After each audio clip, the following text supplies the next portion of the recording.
Pune जिल्ह्यामधल्या top 9 घडामोडींचा आढावा घेऊयात। पुण्यामध्ये भाजप कार्यकर्त्याविरोधात मानसिक छळाचा आरोप। पुणे महापालिकेच्या आरोग्य विभागामधील महिला अधिकाऱ्यांची तक्रार। महिला अधिकाऱ्यांची थेट राज्य महिला आयोगाकडे तक्रार। पुणे शहरामधील कायदा सुव्यवस्था अबाधित न राखल्यास वरिष्ठ पोलीस निरीक्षकांना जबाबदार धरणार। पोलीस आयुक्त अमितेश कुमार यांचा इशारा। निर्धारित वेळेनंतरही व्यवसाय करणाऱ्यांना पाठबळ दिल्याचा ठपका ठेवणार। पुण्यामध्ये महिला प्रवाशांच्या सुरक्षेसाठी पोलीस बसमध्ये प्रवास करणार। पुणे पोलीस पीएमपीएमएलच्या बसमध्ये गस्त वाढवणार। महिला प्रवाशांच्या सुरक्षेसाठी स्वतंत्र पथक स्थापन। किल्ले राजगडाच्या बालेकिल्ल्यावरून 400 फूट खोल दरीमध्ये कोसळून विवाहितेचा मृत्यू। कोमल शिंदे असं मृत विवाहितेचं नाव। कोमल पतीसह राजगड किल्ल्यावर गेली असताना घडली घटना।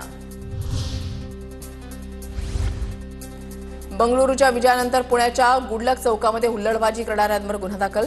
हुल्लडबाजांनी गुडलक चौकामध्ये फटाके फोडत घातला होता गोंधळ।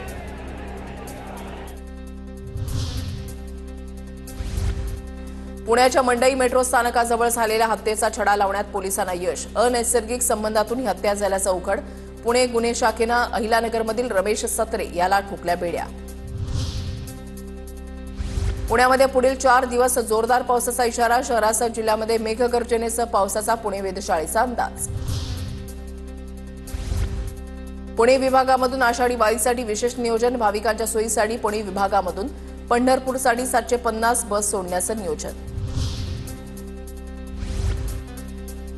राज्यामध्ये गेल्या 24 तासामध्ये 98 कोरोना रुग्णांची नोंद। पुणे शहरामध्ये 34 जणांना कोरोनाची लागण। पिंपरी चिंचवड शहरामध्ये 10 जणांना तर पुण्याच्या ग्रामीण भागामध्ये 4 जणांना कोरोनाची लागण। खबरदारी घेण्याचं आवाहन।